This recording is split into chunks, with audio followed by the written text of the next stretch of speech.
Announcing the champion of the matron of ravens, Purvan Suul! Shut your fucking mouth, Brennan Lee Mulligan! And you see walking... You see... Very important figure. The reaction to the table. He should have like parts the ivy a little bit so we get a good look. Thank you.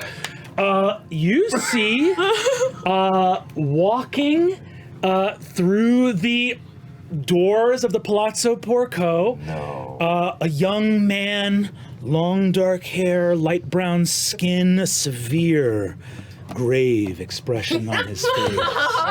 This guy. And you see, he's got a wolf with him. Walks into the party and hush. Goes over the gala as in this age of Arcanum, a champion of the gods has walked in. What a quaint and wondrous thing to behold.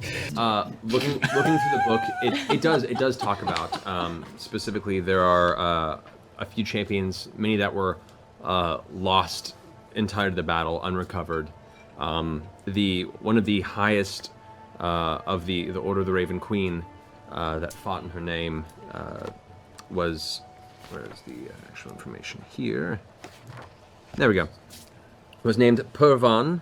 Yeah, he was. Purvan? Purvan. P-U-R-V-A-N. Last name, Pedobear.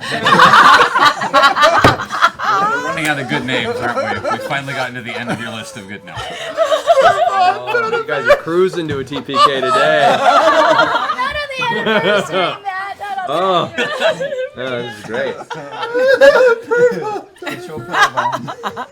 Cash and Z left, staring at the bodies. Purvan. Yes, on get the your second. Purvan. Yes. Emphatically.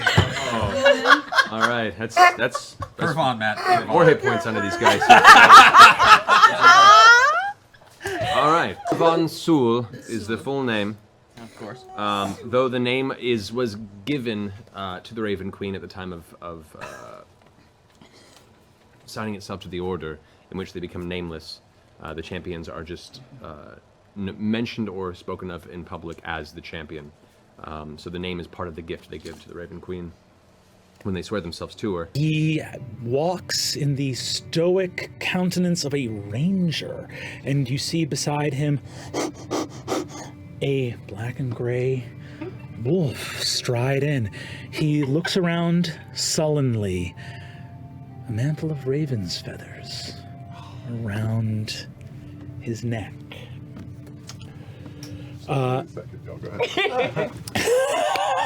He's not clad in armor, though. You do not see him clad in armor.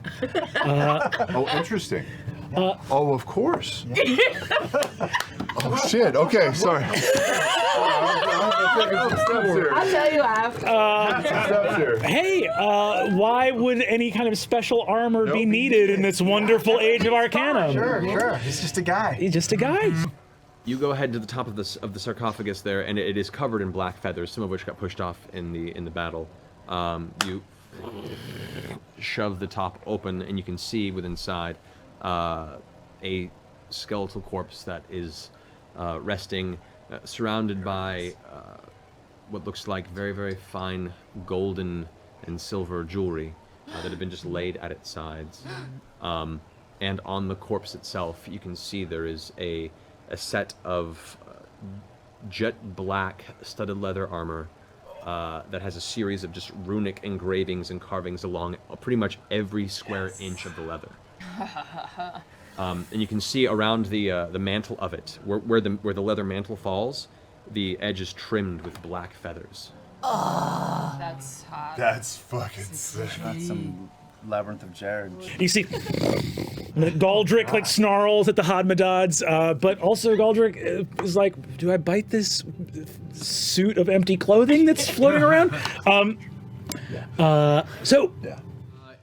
There were many things throughout the war that were fought, entities from the Nine Hells. There was a faction of the Abyss that came in as a third bit of evil in this whole conflict. While not an alliance against the other forces of chaos, there were many forces of chaos just lashing out at what was nearby.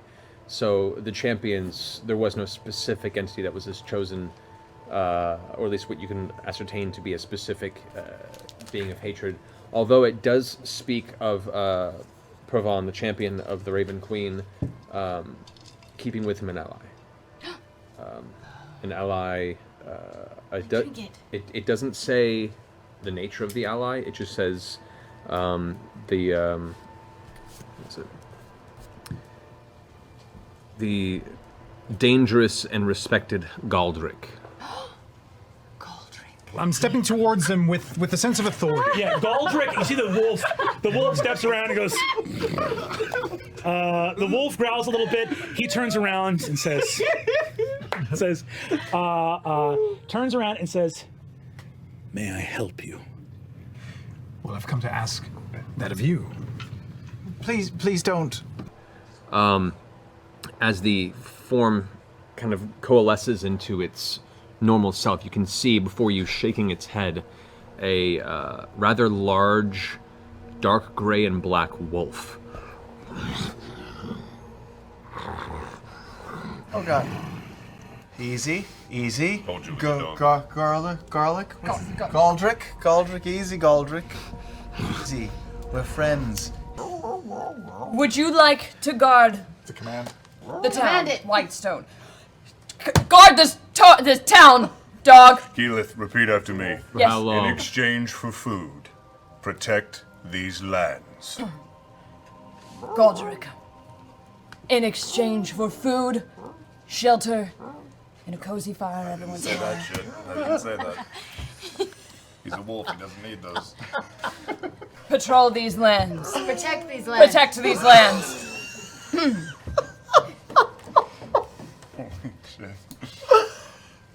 For how long? I know, why does he want details? Why does the dog want... As long as we need you No, to. no. No. A great danger approaches. Until the danger has passed. You'll know it when it comes. I can feed myself, Yeah, I can. Yeah, dude. but I will watch until this danger is past. Awesome. Then am I free to go? Then you are free to go. Very well. I grow tired of service. I wait too long. And the wolf just looks at you, gives you kind of like an acknowledgement, and then walks off into the woods. Bye, buddy. Thanks, Galdric. As you're out there on your own, just contemplating quietly, ruminating on the day, a faint howl finds the air. And stepping from the shadows, you see a large gray wolf. Galdric, the wolf that once belonged to the previous champion of the Raven Queen, Purvan, who was given charge over the force on the outside, kind of saunters up to you. His size compared to yours, he is a large wolf, you're a tiny gnome, and he just kind of steps up.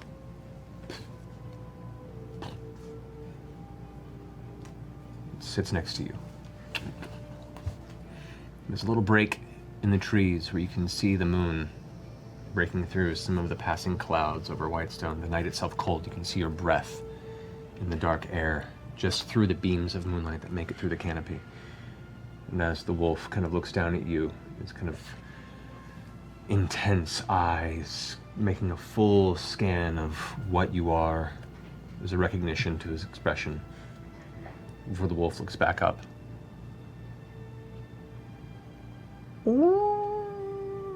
And just gives a long, baleful howl, seemingly in remembrance and acknowledging that one of a familiar path to his has found his way back to the realm of the Raven Queen as well.